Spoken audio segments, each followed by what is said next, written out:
The name alone means speed, exclusivity, and a waiting list longer than most people's careers. The prancing horse badge sits on some of the most coveted machines ever built, and the company is worth tens of billions today. And yet, the man who created it never set out to build road cars at all. He wanted to be a racing driver, and he wasn't even a particularly great one. He buried his father and brother within months of each other, got rejected by Fiat, and spent years driving other men's cars before he ever built his own. Nobody could have guessed that the boy who watched sparks fly in his father's workshop would one day create the most desired name in motoring. This is the story of Enzo Ferrari. Enzo survived, but the post-war world offered him nothing. Jobs were scarce, and when he applied to Fiat, one of Italy's biggest automakers, he was flatly rejected. Undeterred, he took a job with a smaller company that converted surplus military trucks into civilian vehicles. It wasn't glamorous, but it taught him how machines failed, how they were built, and how they could be improved. Lessons no classroom could have given him. Enzo was born in 1898 in Modena, Italy, into a working-class family. His father, Alfredo, ran a small metalworking shop that made parts for the railway. From childhood, Enzo grew up around hammers, sparks, and hot iron, but engineering wasn't his dream. Racing was. That obsession was born the day his father took him to watch a motor race. The roar of the engines, the speed, the danger, it hit him like nothing else ever had. From that moment, Enzo decided his life would revolve around cars, one way or another. But life had other plans first. Within a short span, a flu epidemic swept through Italy and took both his father and his older brother, Alfredo Jr. The family workshop that had shaped his childhood couldn't sustain them anymore, and teenage Enzo was suddenly the one expected to provide. Then World War I arrived, and he was drafted into the army, only to fall seriously ill with pleurisy, a lung infection that nearly killed him and sent thousands of fellow soldiers to their graves instead. Enzo began racing on the side, and while he was competent, he was never the fastest driver on the grid. What he did have was an eye for talent and a mind for organization. He understood engines, strategy, and people better than he understood how to shave tenths off a lap time. That combination caught the attention of Alfa Romeo, one of Italy's premier manufacturers, who brought him on as a driver and, increasingly, as a team organizer.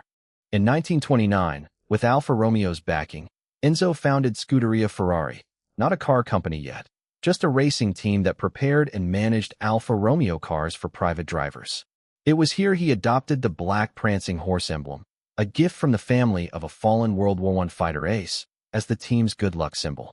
Under Enzo's management, the Scuderia became one of the most feared outfits in European racing, its mechanics working through the night and its drivers racking up win after win. Years later, once Enzo was building his own road cars to fund his racing habit, a wealthy Italian industrialist named Ferruccio Lamborghini, frustrated by recurring clutch problems in his Ferrari 250 GT, drove to Maranello to offer some friendly engineering advice. Enzo wasn't interested in being lectured by, in his words, a tractor manufacturer. He dismissed Lamborghini outright and told him to stick to his tractors. Lamborghini left humiliated and went on to found his own supercar company purely out of spite, kicking off one of the fiercest rivalries in automotive history. But before any of that rivalry existed, Enzo faced a far more painful fight with the very company that made him. By 1939, tensions with Alfa Romeo over control of racing decisions had become unbearable, and Enzo walked away from the company that gave him his start. The exit came with a brutal condition. He was legally barred from using his own name, Ferrari, on any car for 4 years. Rather than wait, he founded a new company, Automotive Costruzioni, officially building machine tools while quietly designing race cars under a different name to dodge the ban. World War II then flattened much of his factory in Allied bombing raids, forcing Enzo to rebuild almost from nothing in the small town of Maranello. In 1947, out of that rubble, the first car to legally carry the Ferrari name rolled out of the gates. The Ferrari 125S, powered by a V12 engine Enzo had commissioned specifically because he believed 12 cylinders produced the purest sound and power a road car could offer. It wasn't the fastest or most refined machine on earth, but it was his, and it marked the birth of Ferrari as a true manufacturer. Enzo's business model was almost backwards for the industry.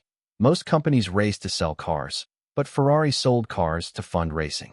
Every victory on the track built the brand's mystique, and soon the prancing horse wasn't just a racing badge. It was a symbol of status that the world's wealthiest customers were desperate to own. Enzo deliberately built fewer cars than demand called for, turning scarcity itself into part of the product's appeal, a philosophy that still defines Ferrari today. Success came at a cost. In 1956, Enzo's only son, Dino, died at just 24 after a long illness, a loss that friends said changed him permanently. He grew colder, more private, and threw himself even deeper into the company, as if it were the only thing left to hold on to. Financially, building world-class racing machines was brutally expensive, and by the late 1960s, Ferrari needed serious capital just to keep competing at the top level of motorsport. Rather than risk losing everything, Enzo made a calculated decision in 1969. He sold a controlling 50% stake in Ferrari to Fiat, trading full ownership for financial security. It wasn't a retreat.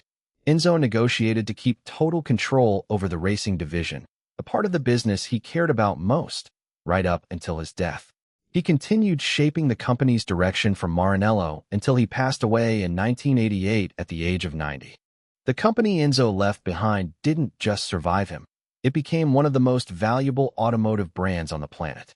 Fiat, and later its successor Stellantis, expanded Ferrari's lineup through decades of iconic models, while the racing pedigree Enzo built kept the brand's mystique alive through Formula One dominance for generations.